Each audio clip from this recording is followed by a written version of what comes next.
Welcome to the Veteran Hour. I'm one of your hosts, Levi Miller. And I'm the other host, Tom Lucan. I'd like to welcome everybody tonight to the show. We have as we do every week, we have a special guest on tonight. We got Bill Schultz, who's an Army veteran. Just like Chris last week, we're in the street, second week in a row, having engineers on. Bill did also spend 3 years in Korea. Oh, wow. So he ain't got me beat, Levi. He's 10 years behind. Hey, Bill, I just spent 13 months, so I was out. Yeah, but I'd like to welcome you, Bill, and thanks for coming on. We appreciate you. We enjoy it. We enjoy wanting to have you. So, you there, Bill? Yeah, I got there in December of '79 and left in January of '82. So it was just kind of like 2 years and a month or whatever, because oh, okay. With the Army work. Got news. Yeah. Well, I'll tell you what. Give me a favor and give a brief background of your. First of all, starting from when you went in the Army and what duty stations you're at besides Korea. Well, I joined the Army actually on the delayed entry program September 24th, 1977. But I graduated high school 25th of June, 1978, and I was knocking out push-ups at Fort Underwood, Missouri, 26th of June, 1978. Wow. I spent there till middle of September for 13 weeks, OSUP training, and I went to Fort Polk, Louisiana, in the B Company 580th Engineer Battalion. Fort Polk, okay. I was there until end of November, beginning part of December of '79. Then I took leave and went to Korea, re-enlisted, stayed there another year, came back, and I went back to B Company 588th Engineer Battalion at Fort Polk until they disbanded and went into reserve. And I got transferred to C Company 588th Engineer Battalion. I had enough of it, and then it was turned to big drawdown, like they're doing now. The big drug tests, and if anybody had our 15s or letter of reprimands, they were saying, see you later. So 588th Engineer Battalion had a barracks where all them chapter people went out. And another rank go in charge of that. I seen a couple guys get chaptered out that shouldn't, so I said, screw it, and I get the hell out. Yeah. And I got out 13 December 1984. Well, Bill, I got one question for you. How did you survive Fort Polk twice? I was there one time. Would never go back. I'll tell you what. The second time was even rougher, and that was one of the reasons why I did get out of the Fort Polk. Oh yeah. If you want to end your career, go to Fort Polk not once but twice. Wow. That'll do it. Kind of like Fort Riley. If you never spent time there, I spent 3 years there. So, best part about Toledo Bend is Anacoco and a place called the Hayride Club, where they used to have country western bands come in and play, and Toledo Bend. That was the best part of Fort Polk. Oh yeah. The rest of it, we lived in a field. Engineers lived in a field. Yeah. Bill, I was in the infantry, so we was out in the field a lot too. We stayed in the field. Yeah. Well, when Bill was there, it was what, 4th ID was there, or 5th ID was there, excuse me. Right, Bill? Yeah, 5th ID. 5th ID was at Southport. We were on Northport. We were in the old World War II barracks. I think you can... Oh, yeah, I was there in them barracks, right. Yeah, I was on Northport also. In fact, I'll tell you what, you talked with... My barracks floor still had the masonite floors, and it had the basic training emblem still on the floor. I got there in '78, and 588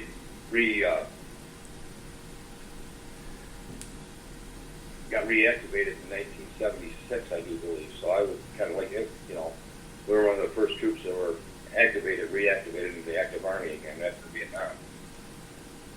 I raised them every time in Vietnam, and then they deactivated them, and then they reactivated them in '76. Uh-huh. Yeah. Now, did the World War II barracks, when you stayed in, Bill, were they still open bay? Yeah. Yeah, we used wall lockers and remember them old metal partitions that had fiberglass on top? That's what we used for partitions down the center aisle, and then we had wall lockers to divide them up. And there was two guys to an area. One guy had his wall locker one way, another guy had his wall locker the other way, and the guy next to you had the wall locker that way, and another guy, they went all the way down the barracks like that to make walls. That was our metal wall lockers. We didn't have the wooden wall lockers. Wow. Bill, the only thing we had were the foot lockers with no partitions. Yeah, see. That's 69. Yeah. Well, I was in Fort Riley. We stayed. We got moved down at what they call Camp Forsyth and stayed in the World War II barracks, but they were partitioned.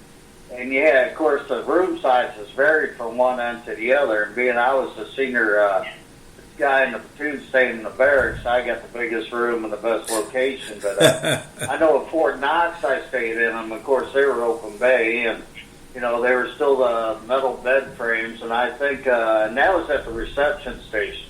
When we got to basic and AIT OSIC there at Fort Knox up in Disney barracks, as they call it, was the name of it. In our barracks, we had old three-story red brick barracks. They've been there quite a while by the time I even got there. You know, so, and then you had bays in there, and we had 8 men per bay, so, and, yeah, that's what we had in Fort Leonard. Yeah, so, but, I guess the biggest part of your tour, the better part, is going to Korea in '79, I assume? Yeah, I got there, I think it's a little after, I think it was a little bit after Christmas, I think it was. I don't remember. But I remember getting off the plane and all I could smell was tear gas and stuff because of all the riots from the students. Wow. And all you could smell was tear gas and shit. Oh yeah. So, that's always. That was the first impression. Now you got there after Park Chung-hee was killed, right? One of the former presidents. Yeah, just after he got killed, yeah. That's when Chun Doo-hwan took over. So I don't remember who it was. It was Chun Doo-hwan. He was until '88. The country was a mess. I know that much. The country was a mess. Well, it was divided. And yeah, in fact, when we went. Well, see, Chun Doo-hwan. Well, Ted, I'm sorry. The Repo Depot, I think it was in Yongsan. We were there like 3 days. Took us up to the turtle farm, and I wasn't in the turtle farm. Shoot, 3 days, 4 days, and I was up to the camp already. Wow. So I don't know what was going on, but things kind of moved kind of fast back then. You know, it wasn't an 8 to 5 thing. It wasn't 9 to 5 or whatever they call it. You know, you got up early in the morning, they got you in and out. I guess that's what they didn't want people just laying around. Look at that situation. And back then, that was just when they instituted the curfew. They had martial law. Yeah. And you couldn't be out. Now, where'd you go? Where'd you go from Castle, or did you end up in? You went to Castle? I went to Castle. And it was a couple miles north of Casey. Yeah. If you were to draw a straight line across Korea, that was actually the farthest north camp. If you were to go straight across, because the way the DMZ goes, yeah, it shows it, you know, Liberty Bell and stuff like that is actually closer to the DMZ. But if you go draw a line straight across, Camp Castle is actually farther north than Liberty Bell. Yeah, it's because the Im River and the DMZ followed further north. Because Soyasan was just north of you guys. Mount Soyasan, which is I guess you'd call it a tourist trap. Everybody, including I, have been there. I've been there numerous times over the years. You got trapped, Thomas? Okay. Unfortunately, we went to Soyasan. It was our pilot. We ran Soyasan Mountain twice a week. The engineers did. And the Soyasan? Of course. Yeah. And of course, Soyasan is where the women had to go up there for a little while. had some problems, you know. I think you know what I'm talking about. Yeah, they didn't like us very well when we ran PT up there at 5:30 in the morning. You know, they didn't like that very well. Plus, they didn't like it. Yeah. They didn't like it when we ran either. You know, we ran TDC quite a bit. We used to go TDC over to Hobie, then back over to Hobie to Casey up, but back up to Castle. Both our battalion commanders, when I was there, liked to run. They believed run that up. Going through TDC and taking the back way is even worse. Going up that hill to Tokaree, if you know what I'm saying, Bill. That one hill. Oh, yeah. Takes up, the hill going up coming from TDC is worse than the hill than it was coming from Tokaree up. Actually, they've had some American apartments on near the top of that hill, and they were there. I don't know how many years. I stayed them in the '90s when I was a contractor, but I know they were there in the '80s through the '80s at times. But yeah, that was a steep hill to run. So I don't, and if you went through TDC, that was the worst way. Through Casey and Tokaree would have been easier. Yeah. So well, Castle, we were up. Of course. We were like 2 miles north, and it was uphill all. Yeah. Yeah. So I think maybe the reason why they wanted us to run so much is because if you're down in the Ville and you know yourself, Tom, that siren goes off, everything stops, and you still got to go back to compound. Well, yeah. Here's had to run too much back to compound, so they wanted us to be able to run back to compound, I guess. So that was part of the training, I guess. So yourself, that siren goes off. Stumble back to compound's a better word. Yeah. You know yourself. Yeah, you never knew when that siren was going to go off. No, you didn't. And more than once, I've been down range and in the different camps I was at. And more than once, they have UPs or MPs or both coming in and say, "Hey, word's called off. You got to go." It's like, crap. Okay. Yeah. Yeah. I was like, yeah. And you never knew, when you could have them. But yeah, so you're at Castle the whole time, because I know as well as I know you know it too. Second engineers, like other units, they had their different companies and detachments all over the place, from Casey all the way up to the Western Corridor. Right. And different, and yeah, so headquarters Alpha and Charlie companies. When I was there, was at Camp Castle. Bravo Company was at Camp Edwards East, and Echo Company was at Camp Pelham. Okay. Echo Company was the bridge company. Yeah. I just talked to a guy. I kid you not, I was at Walmart the other day. I think it was Friday night in Glen Carbon, Illinois, and the guy saw my 2ID hat, and he was there. No, he was there in '89-90 at Pelham with Echo Company, and it was still a bridge company around that time, by the way. So yeah, and he was a maintenance guy for Second Engineers, I think. He was a wheel vehicle maintenance, but he was with Second Engineers, and he was with that Echo Company. So yeah, and I think now you guys, but what's that? All Echo companies were bridge companies. All Echo companies in engineers, as far as I remember, were all bridge companies. But it's all changed. Well, it's all changed by now. But he said in '80 back when he was there, '89-90, he was still strictly a bridge company.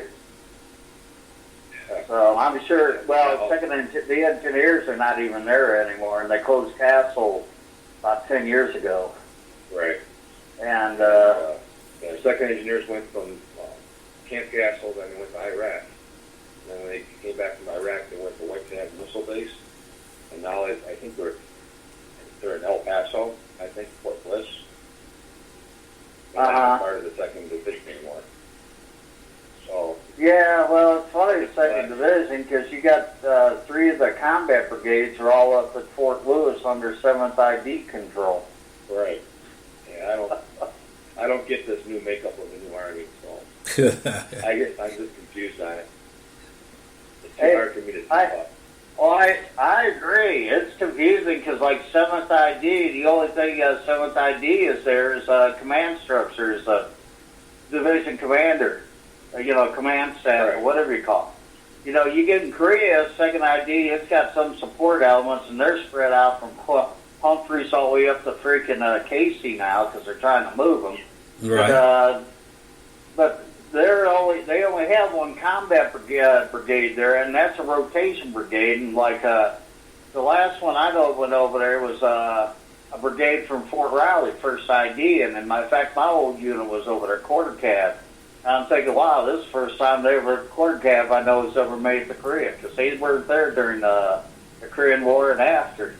So and 1st ID during World War II served over in Europe. So right. But yeah. It's just, and that's what I don't get. They're doing 9-month rotations, and they feel that's a better way. And I'm thinking, really? You're sending people, the whole unit over there, and nobody knows what Korea's like in that unit. Right. Right. So to me, when you're sending people in unfamiliar terrain, granted, I know it's a bit of a nightmare. We're doing 1-year rotations and people constantly coming and going. But you always have people familiar with the terrain, the enemy, and so on. And so there was continuity there. Now you have no continuity in the people. So unless they serve their years back. Huh? Yeah. I agree. But I mean, it takes you a couple months just to get used to the place, That's true. Oh, yeah, and they get used to it and learn the place. I mean, that's a whole different terrain, I know I talked to a guy a while back. He was with 2ID when they sent in 2004 when they sent 2nd Brigade along with 2nd Engineers there. He said when they they went to Iraq, he said they were totally lost. He goes, the weather was different, due to the weather, their terrain, and everything. He goes, we never trained in this type of terrain, and here they are when they sent us to war. Yeah. So I mean, and I don't like it either the way it is now. It don't make any sense. Will it get any better? I don't know. We'll see. But back to you when you're in Korea. What was besides training missions and team spirits and that normal crap? I know you guys had the mission up in the DMC to take care of the bunkers, the minefields, and so on. Correct? Right. And give us. B company was in charge of the B company was in charge of the bridge. Yeah. At that time, Tent City was all dirt and pallets and stuff like that, So they had us engineers up there. Charlie Company and some guys from our company went up there and put cement pads in, make it a little better up there, And then later on, they decided to. I'm not going to say we didn't rebuild Guards Post 11 and Post Collier. Okay. Yeah. A lot of replacements, the timbers and stuff like that. I don't know if you were ever old that or Collier. You seen the tunnel system they had up there, the trench system. Well, I was at Collier, Bill. I was at Collier and Oulet. Mm-hmm. They had all them timbers and stuff in there. We had to take the timbers out. Oh, yeah. Of course, we filled a lot of sandbags. It was pretty interesting. I mean, sure, we had to keep, of course, how you had to keep your weapon with you all the time. But it was pretty nice. It was pretty lax because the grunts were around. So, they took care of, we didn't have to have somebody on security or some people working. We didn't have to worry about security. Chris took care of that for us. And, yeah.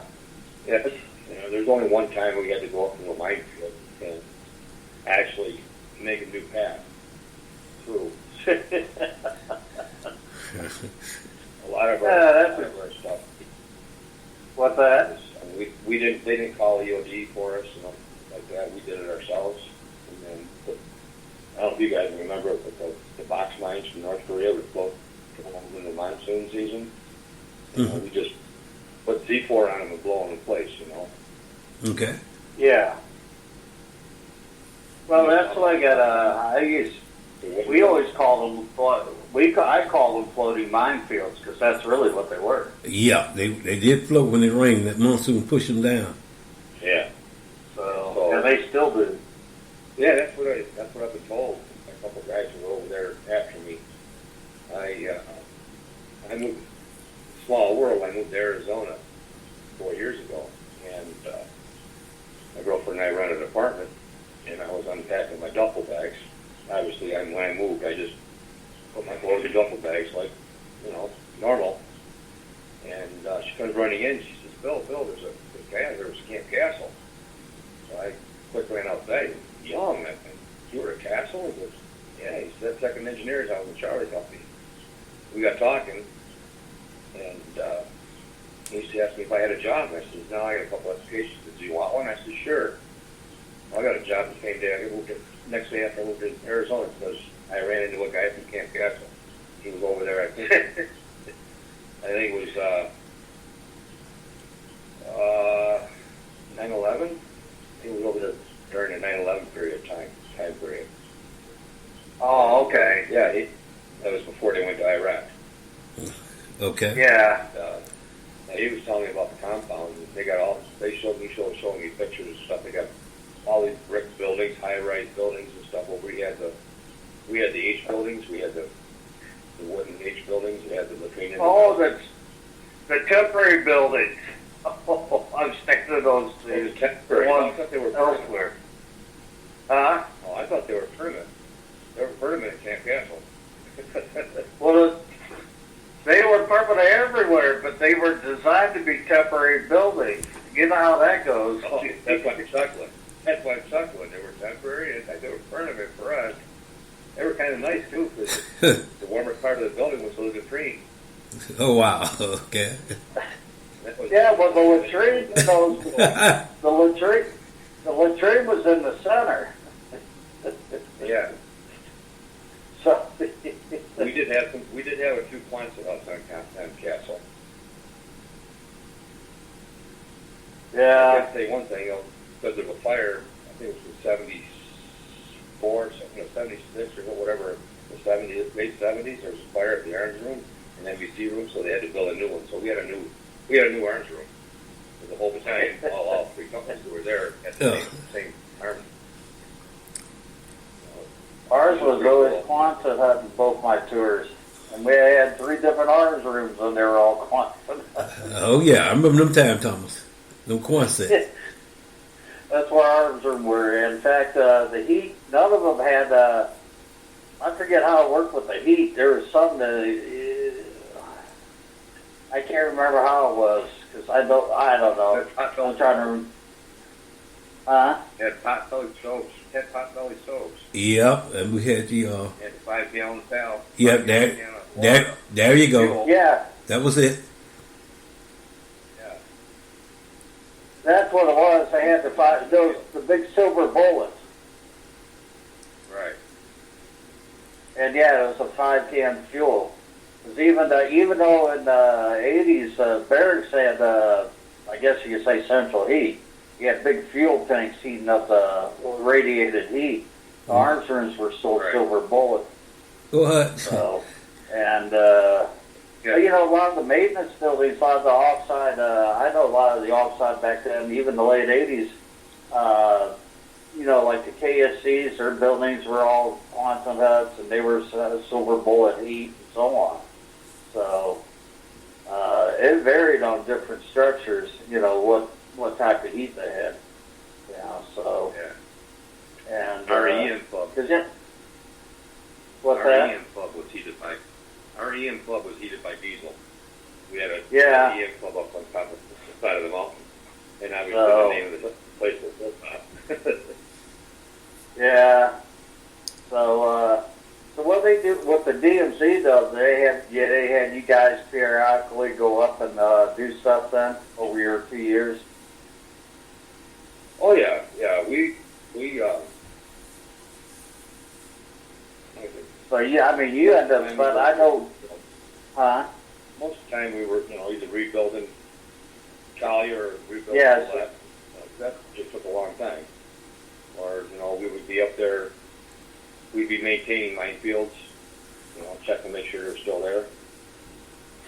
And go through and check to make sure they're still there. And we'd also, we never did any new minefields. We always just looked at the other old ones, made sure there were still markings on, the line, the NDL. Yeah. With Bill and Thomas, when did they start redesigning Colliers and Ouellette?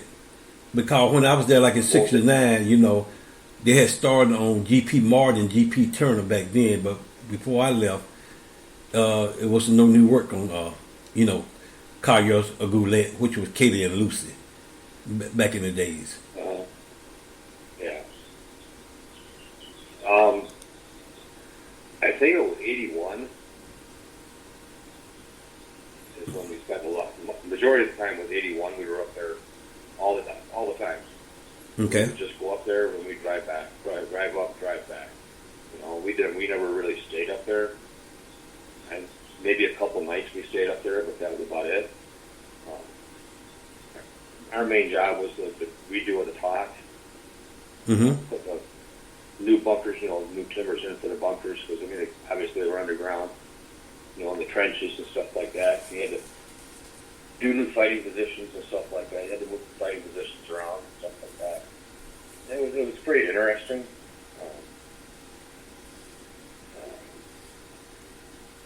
The night I was up there,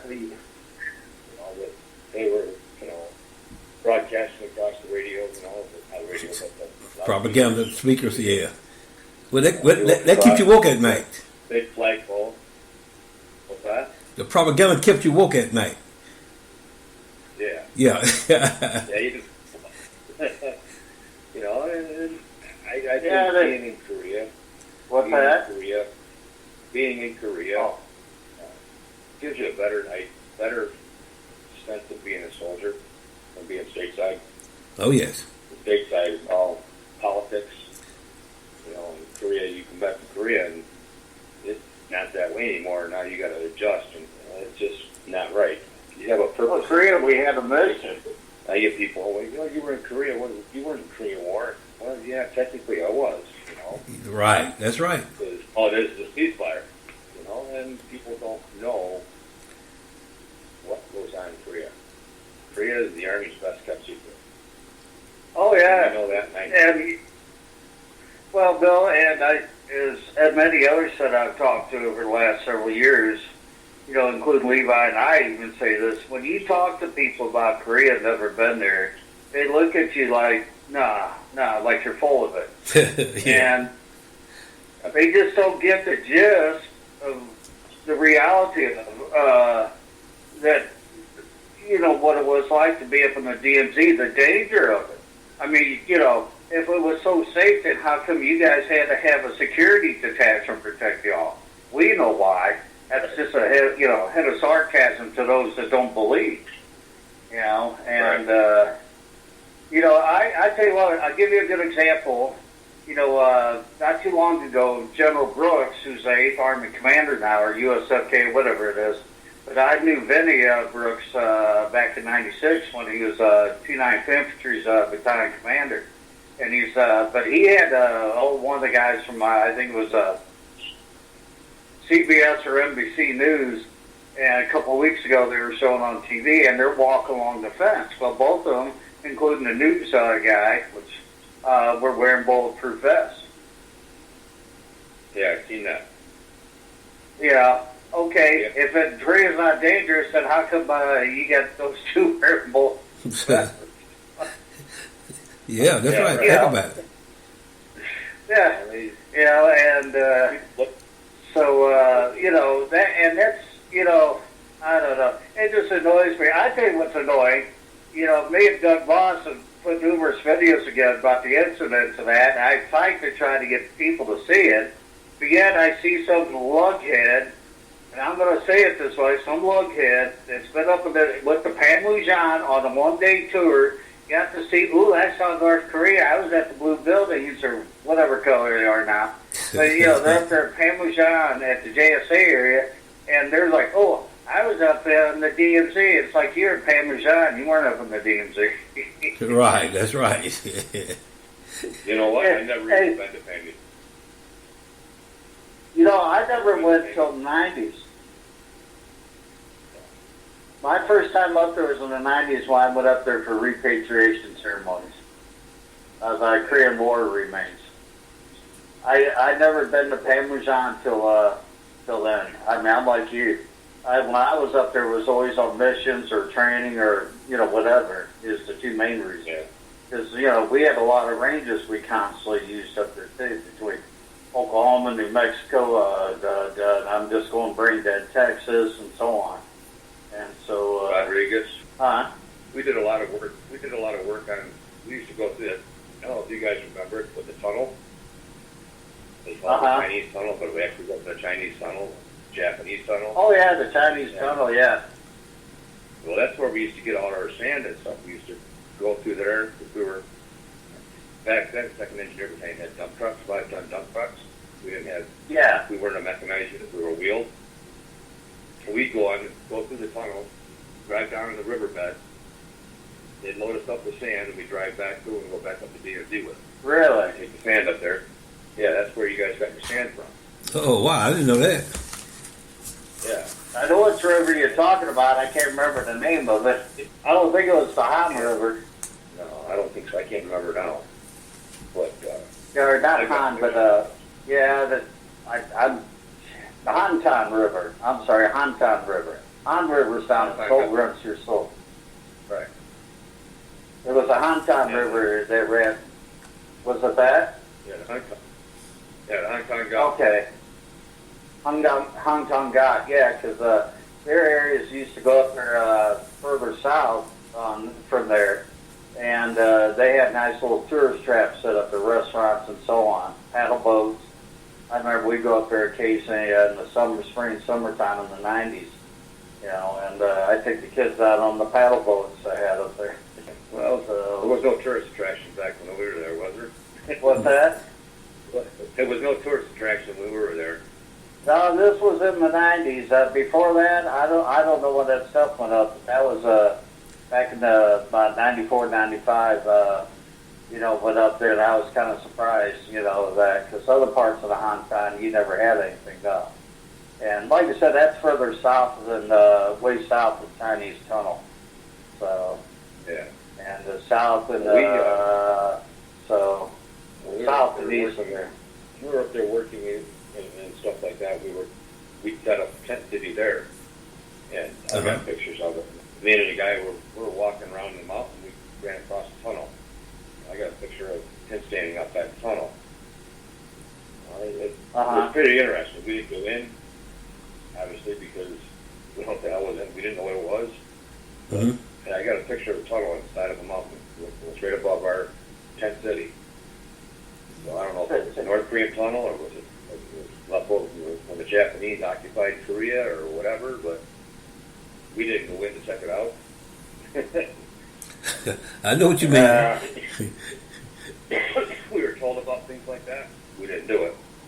Although I took a picture of him standing up that tunnel. Well, and I don't know how far south they went, but I do know from Camp Casey north, from that line north, there was a lot of trench lines up in the mountains. The South Korean Army kept up. And because while I went back as a contractor, guy I met, I can't think of his name now. I can see his face clear as day, but he was in E7 of the Iraq Army, and I remember the one time they had to go out for a couple of weeks in the spring and update all the trench lines and that, and the bunkers they had in those trench lines, which I've seen them. We've been up in the mountains and come across the trench lines. That's how serious it is. The Iraq Army keeps up trench lines and bunkers all through the ridge lines and mountains there in the country, ready to go to war. Yeah, there was a mountain behind us, and the Iraq Army had trench lines and 20 positions up above on top of that, and behind our EM club. Okay. Up the castle. There was fighting positions up there. And I remember when alerts would go off, you didn't even change into uniform. You just went in your civilian clothes. You got the motor pool. Everything was in the motor pool already loaded. All you had to do was we backed our trucks up to the Connex, threw our Pioneer boxes on it, and away we'd go. We'd just load it here and there. And, I was a CO's driver, with Captain West and Captain Boyd. So when the alert went off, I had to go down to Casey in order to get the marching orders. And I drove down there in civilian clothes. I didn't have a uniform on. That's how quick you got to be over there. You ain't got time to get dressed. You go with what you got, and then you change later. Wait a minute. I seen the gown down there. Yeah. I seen Levi down there. I always had a uniform. I always had a uniform and boots in the Jeep trailer. We had little trailers behind the Jeeps. I always had my LB and steel pot, and black vest, and extra set of uniform and extra set of boots. Everything was already in there. I had that change of clothes there just in case. Everything over was loaded and ready. There was no, let's see, we got to prepare for the field. There was no preparing for the field because you already prepared. You were already loaded. All you had to do was get in and go. People don't understand. Like on stateside, we're going to the field next week, so we got to start preparing. Okay. That's stateside for you. I thought that's the way the Army ran when I first got to Fort Polk. I was like, okay. Got to Korea, and it was a total different story. It was totally different. It was mission ready. There was no preparing to react. It was reactive.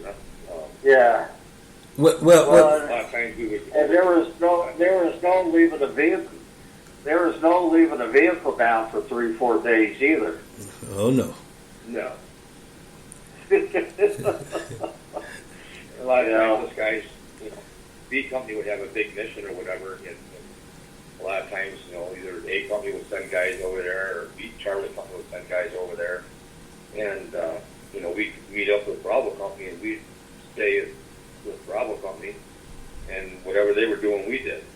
So Bravo company was a lot more active on the DNZ. Than the other company was. Of course, headquarters company, they maintained a lot of the radar sites, and if they needed help, roads or whatever like that, they assigned some of us guys from the company to go with HHC to go up there and help maintain the roads or maintain the radar sites and stuff like that. Excuse me. And I remember one hill was called Hill 754. Mm-hmm. When you go up that mountain and go down that mountain, you ride with your doors open, it's tied open to the mirror. That's how dangerous the road is up there. And you can look over and you can see vehicles that slipped off the road. Maintenance didn't stop when it was just when it rained and when it was snowing. Right, that's right. And people don't realize that it's a 24/7 duty. In my opinion, you were on duty 24/7, even if you were down in the Ville. Like me, I would do it. My first year, I spent a lot of time in the Ville. And the second tour, because I re-enlisted over there to stay there, and then I got learning some of the culture and stuff like that. And what I would do, they'd let us take it. I think we were allowed to take a 12-pack of beer off compound, American beer. What I would do, I'd get on the bus, walk north on the MSR3, and I'd go stop in a little village, go to the little market houses or restaurants or whatever like that, and I'd pass out the beer, and it was like gold, I know it worked, yeah. Culture. You know what I'm talking about. Oh, yeah. Like mayonnaise. Mayonnaise was like a pound of gold. You can go a long ways in a jar of mayonnaise. Oh, yeah.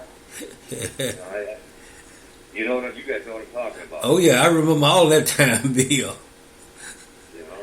There's another day for all that. But You go down in the Ville with a box of sea rations, you're good to go for a while. Yeah, we used to do that all the time too. That's right. And being a castle, we had our own UPs. We didn't have MPs. They didn't come up there. They didn't like it. We didn't get along with them at all. So we policed ourselves.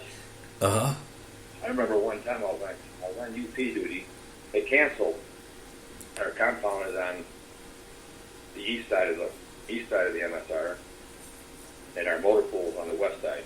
So you had to go out the gate, cross the MSR to go to our motor pool. It's the only one in Korea that was like that. yeah, I remember your camp well. Yeah. And there was a person over there, and they had a piece of paper, they were like a pad, and they were drawing. They were just sitting on the side of the road, and you would see her that she was drawing and stuff like that.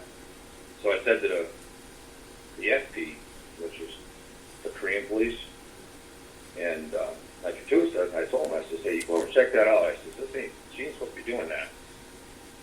Come to find out that she was drawing the compound, and they were recording our activity coming in and out of our gates. What? Really? Yeah. And the SP and Katusa, got her on the ground, and I had to call it.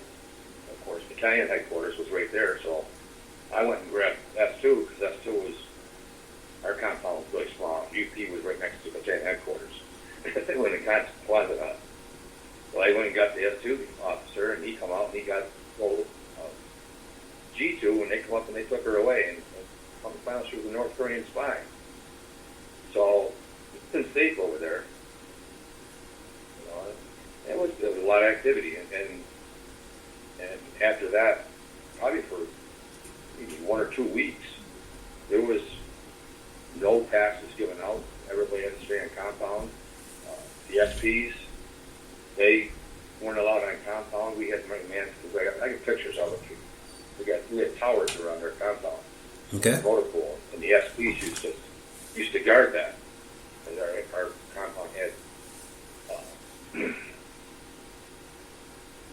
concrete poles and angle iron angling out toward the outside of the compound, and there was wire fence attached to the concrete poles, and then on top of the poles where it went out, the angle face out so nobody can climb over the fence, was concertina wire.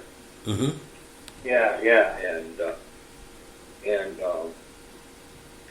For a week or two, they took all the SPs out, and we had to man our own, with our rifles, we had to man our own guard post fires, because we didn't know what was going on until everybody got clear. All because one person was across there. They were recording our information. They were recording what vehicles we had, what our activity was, stuff like that. And then they said, well, we got to check everybody out, so that's what they did. Yeah, they do background checks on all the Korean Guard. Yeah, even though they've been there for years, probably years and years, they still had to go through the whole thing and go over again. It was. So it was really, it was real. I know you guys know it was real. Oh yeah, it was definitely real. Real. It's real. Well, a lot of these stuff that went on, like with the propaganda that used to get dropped all the time, and what's funny, the propaganda leaflets, Bill, you would find them in random places, and what's funny, I know in the early 90s, I was up at Hobie one day and found one, and I went to turn the S2 at the unit, even though I was a civilian contractor, and the S2 goes, well, what's this? I said, well, it's a Korean propaganda leaflet. Well, what do you want me to do with it? I said, I looked at him, I go, it used to be, it was mandatory to turn these in. Right. I said, if you didn't, we would get burnt. You could get busted for it. Right. And, but it seemed like after we turned our last sector over there, the mentality totally changed after 91, the fall of 91. Because this was like 93, 94, and when I went to turn that, it kind of really surprised me. They just didn't care, because it used to be you had to you had to let them, when you turn the leaflets in, you know, the S2 or your order room, depending where you had in the unit, but you had to turn them in, but you would date and time and location of where you found, you know, on it. You know, time and date when you found it and location where. And so, because they would try to track it down, because I know some people believe that, you know, you might have Kadusa Drapa or Korean workers on post, you know, and then there's always been the blue thing, so, but, I know they always question that, you know, and, but I was kind of surprised in the early 90s, but I know by the late 90s, you hardly ever saw the propaganda leaflets like you used to. So, I don't know if it changed with the North Koreans or the security gotten better. I'm not sure what to say on that. Yeah, So, but I know, well, those are pictures, you know, I see these guys' pictures on Facebook and stuff like that. I'm like, how the hell did they get these pictures, you know? They used to take a lot of pictures. yeah. Oh yeah, we used to take a lot of pictures. And the thing is, you turn them in to get them developed, and you get them back, and there's no pictures, you know. And well, apparently I took pictures of the wrong thing or whatever, you know. But I didn't take pictures. I take all kinds of pictures. So I learned the hard way. So what I would do is I'd take the 110 film and I'd put it in the box and I'd ship it home. Yep, that's what you had to do. So, you know, you had to do it that way. If not, they would take them on you, you know. Yeah. And I never knew until I got back stateside and got out of the Army that they censored letters over there. They would censor letters. And I never knew that until my grandmother told me that. She was like, oh, really? So, you know, it was a real deal over there. You know? That's all I Yeah. can say. And you guys know it, but you know, other people don't. Right, they don't. And I was talking to my girlfriend last night, yesterday or Friday was, I told her about this interview, and she said, well, you went over there during the war, and I said, yeah, I was. And I told her a bunch of stuff. Yeah, they don't know Bill. Yeah. Well, her and I went to school. Yeah, together, so, I mean, you know. But Hey, Bill, let me change subjects. If you don't mind, let me change subjects. It's already 5 to 9. What do we got, 10 minutes left, Levi? Yes, about 10 minutes. Okay. We've already, I won't say killed 50 minutes, used 50. What I want to do, Bill, is give you a chance to talk about what we should say, I guess, is a hobby on the side or a part, you know, that you do with the wood carving. And, one, it's, I kind of to help you advertise, but two, I want you to explain to everybody what you do with the wood carving, what you make with it, and how it's probably most of your work is doing military insignia, all that. And just do us a favor and give us a lay down in the next 10 minutes about your wood carving, how that all works, and what you do, and so on. If you don't mind, please. Sure. How I got started wood carving is back in New York. I used to restore antique furniture. Well, after moving to Arizona, there was no antique furniture down here to do. So back in New York, my head doctor used to tell me I had to find something to keep occupy my mind for my PTSD. Right. So what I did is I taught myself how to carve wood. I seen a buddy of mine does it. I seen his work. I'm like, I wonder if I could do that. You know, and I did a lot of practice on pine wood and plywood and stuff like that. Nothing, you know, that is any good. It was just practice. And then after I felt comfortable with it, I started out was just the second division, doing the second ID patch and a bunch of carvings for Mark Yuko, the one that wrote the book Call Sign Purple. Yeah. And DEFCON 4. I did a bunch of carvings for him, and word just spread. And I've been doing it now for almost 2 years. I do all the carvings. There's a tent, what they call it 10th Mountain. They call it Mountain Up. It's 10th Mountain Division. It's an apparel company. I do all the carvings for them. All 10th Mountain I can do any carving as long as I can find a picture. I can do the carving. I managed. After 2 years, I finally found a real small, tiny bit, so I can get down to maybe a 1/16 of an inch line, so it's pretty fine. But I do a lot of tent mounting. I also do a lot of special work. I do I did an end of watch badge for my girl's son. Her son got killed in 2013 by an illegal alien, so I made an end of watch badge for her.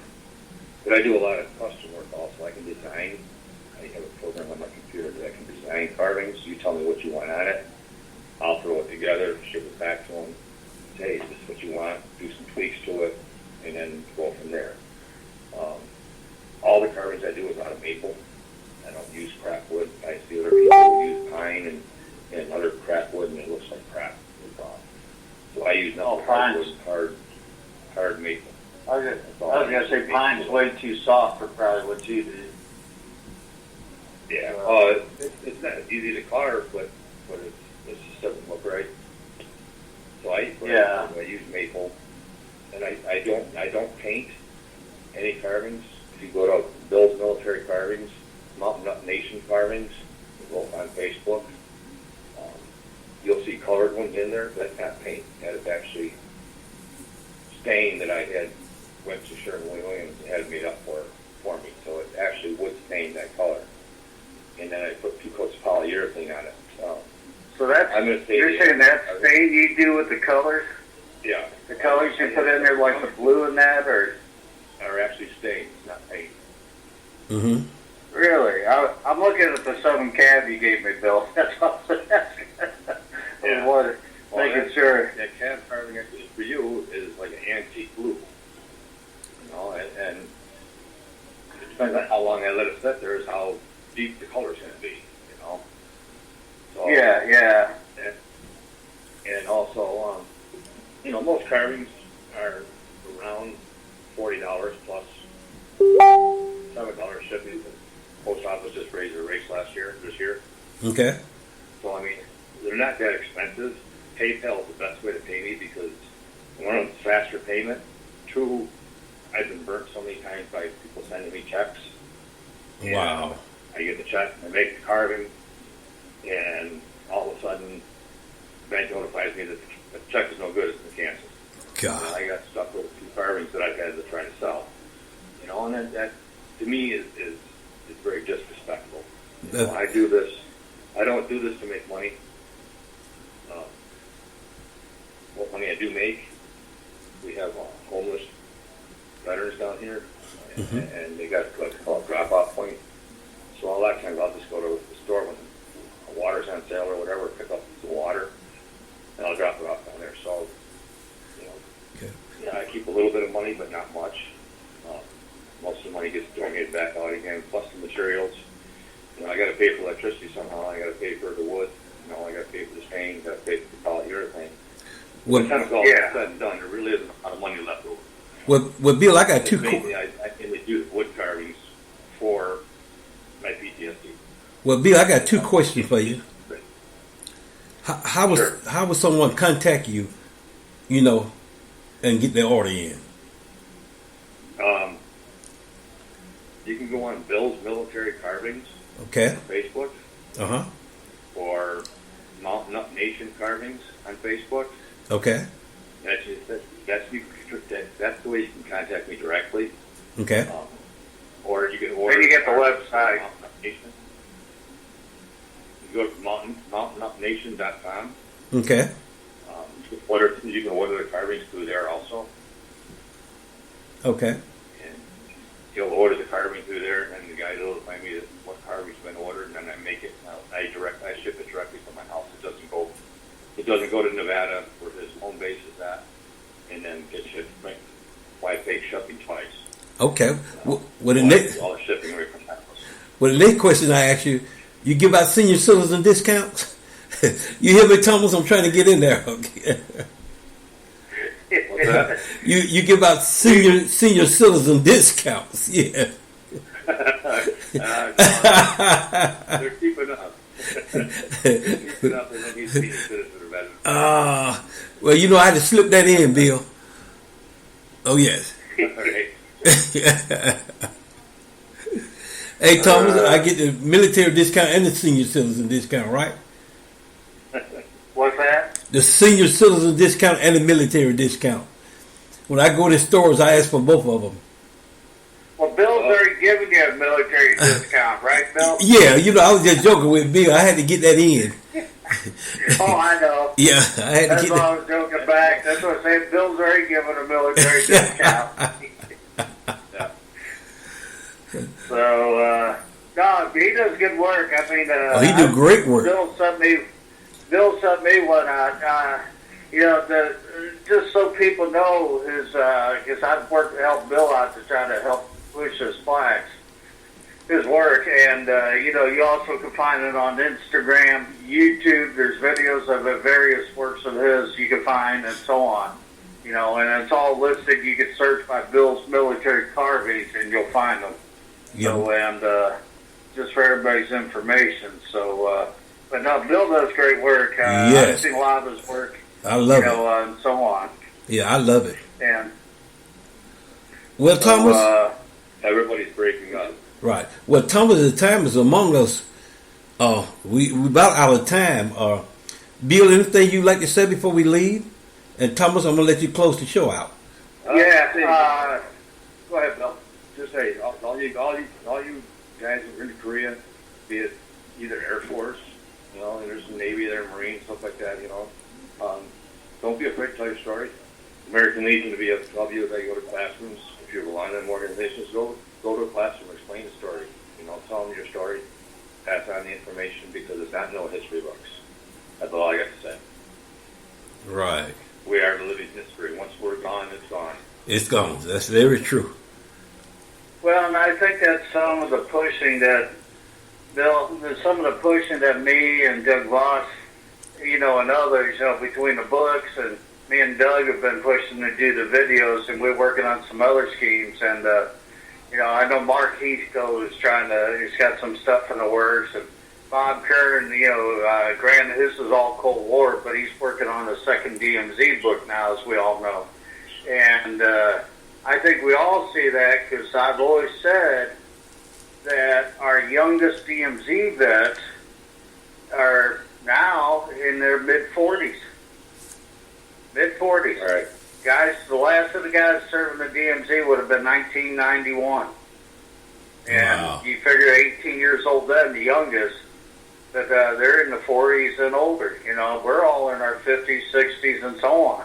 You know, I got a friend of mine served up in the DMZ back in the late 50s. He's 82 now. Wow. So, you know, I agree. It's getting the story out and getting it out there so people know about it, so the legend carries on. Because our time is really starting to get short for many, That's true. and for those that haven't gone already. So, and that's the big thing, is telling the story. And I think that's what me and Doug, you know, have been trying to push personally, just doing the video. So. But, Bill, I'd like to thank you for having on the show. Like I said, it goes quick when you get talking. We're a very casual show. Yeah, and, very quick. You know, like if sometime down the road to get you back on, I'm always, you know, we're always looking for people. Right now, Dan's got us booked up till the end of April. And so I think the end of April. Let me look at my cheat sheet here. Yeah, I do. But I appreciate having you on. I appreciate everybody for listening in. Next week, just let everybody know, our guest is going to be a very young veteran. One I know, his name is Chris Agano. He's, by the way, a Cavalry Scout, Levi. Okay. Another cab. Oh, okay. Chris has done. Chris is a young vet. He served in both Iraq and Afghanistan. Between Right. the two, he did 3 tours. And Wow. so Chris will be on next week. In fact, he lives down in Georgia now. Oh, He's close to you, Levi. He's not that far away. that's the one, Lawrenceville Police?